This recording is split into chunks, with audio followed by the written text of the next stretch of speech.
But I think the Israelis are right that there is some delay tactics going on here. Why is that? Well, because Hamas stays in control as long as this is going on. And they are telegraphed that they, one, are not going to disarm. What does that mean? That means that they're not going to give up control. They want those weapons to be able to maintain control over the population itself. So it looks like we're on a collision course here. Not for certain, but it seems to be heading towards that we're likely going to have to use force to disarm Hamas if they stay in the mindset they're currently in.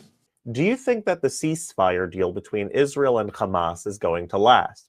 Take a look at this clip over here with General Jack Keane, the retired four-star American general. And he gives his insight as to Hamas's tactics that they're using and what the likely outcome is going to be. So we'll watch this clip together and then talk about it. But first, hit that subscribe button over there in the corner. We'd love to stay in touch. Check this out. But General, I have to go to Hamas and your sense on what they're doing now, trying to kill off their enemies, being slow walking a lot of the bodies. I found out yesterday that the Israelis told them where 10 bodies are located. You don't need special equipment. And now they got 48 hours to deliver them, and they're already overdue. But let's bring back the president's quote, and here's what he said. If Hamas continues to kill people in Gaza, which was not the deal, we'll have no choice but to go in and kill them. Thank you for your attention to this matter. And it won't be us, it'll be the IDF and there's other Arab countries. Your thoughts about the president and the way Hamas has acted since the deal was signed?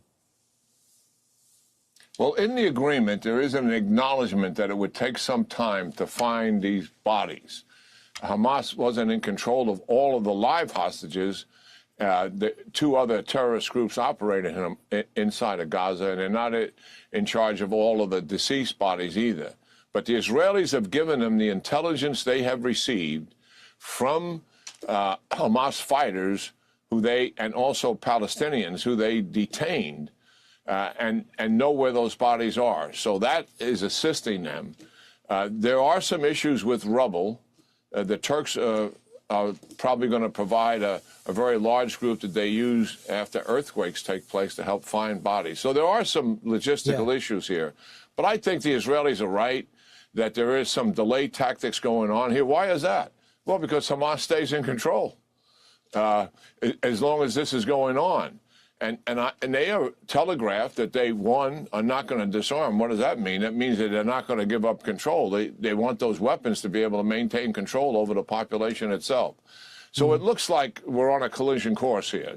Not for certain, but it seems to be heading towards that we're likely going to have to use force to disarm Hamas if they stay in the mindset they're currently in.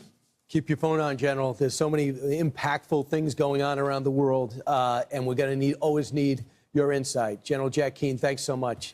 From the get-go, it was very unlikely that Hamas was going to fulfill all of the ends of the deal. If you remember from the videos that we were talking about when the deal was first signed, we said that it's very likely that step one was going to happen, which it did, and the hostages were released. Thank God. We're all very happy about that. But then when you get to step two, step three, and further along in the deal, it becomes a little bit more murky because Hamas, its main leverage was the hostages. Now Hamas is going to slow walk everything that it could possibly do in order to remain in power for as long as possible. And so they play dumb that they don't know where the hostages are as far as the deceased hostages. The killed hostages, they don't know where they are. They don't got to find them. Israel has the intelligence to know that they don't need any sort of special gear or special people coming in, special teams. They know that they can get them right away. They know exactly where the hostages are, or at least a good portion of them. And they say that this is just delay tactics.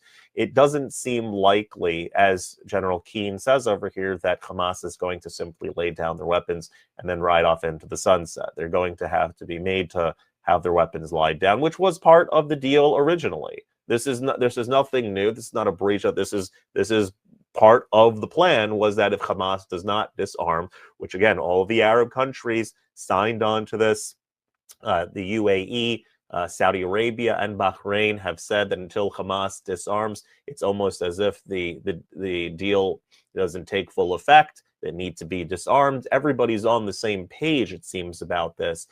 We just have to see how much fighting is going to go on, or if fighting is going to go on, or if Hamas is going to somehow subdue to the pressure that it's being put under, primarily by the Arab world, but all of the countries that are involved, also in the West, to actually disarm and uphold its ends of the deal.